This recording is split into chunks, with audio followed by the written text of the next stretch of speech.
अस्सलामु अलैकुम मुअज़्ज़ज़ सामाईन। आजकल इस दुनिया में कोई भी इंसान ऐसा नहीं है जिसकी जिंदगी में कोई परेशानी ना हो। भले ही आप पूरी दुनिया का चक्कर लगा कर आए, पूरी दुनिया में देख कर आए, तो हर इंसान की जिंदगी में आपको कोई ना कोई परेशानी जरूर मिलेगी।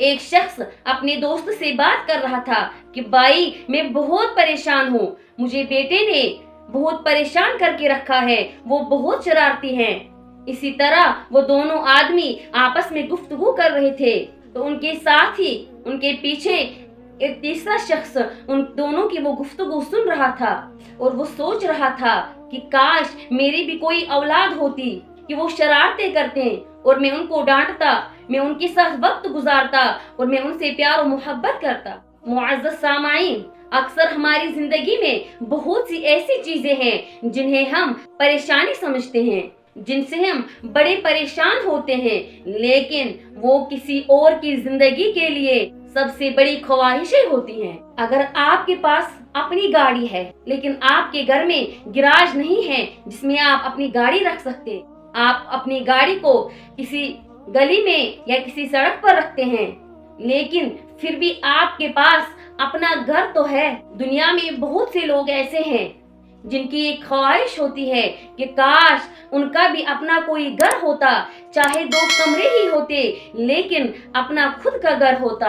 अगर आपकी गाड़ी आपके घर के गैराज में खड़ी नहीं हो सकती है और आप उसको लेकर बड़े परेशान हैं, लेकिन आपके पास अपनी गाड़ी तो है, जिसका ख्वाब देखते देखते कई लोग अपनी सारी जिंदगी गुजार देते हैं। कुल मिलाकर मैं ये कहना चाहती हूँ कि हमारी जिंदगी की अक्सर परेशानियाँ जो हमारे नजदीक परेशानियाँ होती हैं, लेकिन वो किसी दूसरे की जिंदगी की सबसे बड़ी ख्वाहिशात होती है। अगर दूसरी नजर से देखा जाए तो जिस चीज को हम परेशानी समझते हैं, तो कोई दूसरा उसका ख्वाब देखकर उसको हासिल करने के लिए दिन रात दुआएं मांगता रहता है। आपके पास जो घर है वो घर किसी का सपना होगा। अगर आपके पास कोई मुलाजमत है, कोई जॉब है, तो उस जॉब को पाने के लिए बहुत सारे धक्के खा रहे होते हैं। आपके पास जो गाड़ी है, जो बाइक है, अगर छोटी सी है, लेकिन उसकी तरफ कोई हसरत भरी नजरों से देखता होगा कि काश मेरे पास भी अपनी खुद की गाड़ी होती, मेरे पास भी अपनी खुद की एक बाइक होती। तो सवाल ये है कि अगर कोई चीज दूसरे की नजर में ब्लेसिंग है तो उसे हम प्रॉब्लम क्यों समझे। इसलिए जब भी आपको लगे कि आपकी जिंदगी में मसाइल बहुत बढ़ गए हैं, परेशानियां बहुत ज्यादा हो गई हैं, तो एक बार फिर से सोचिए।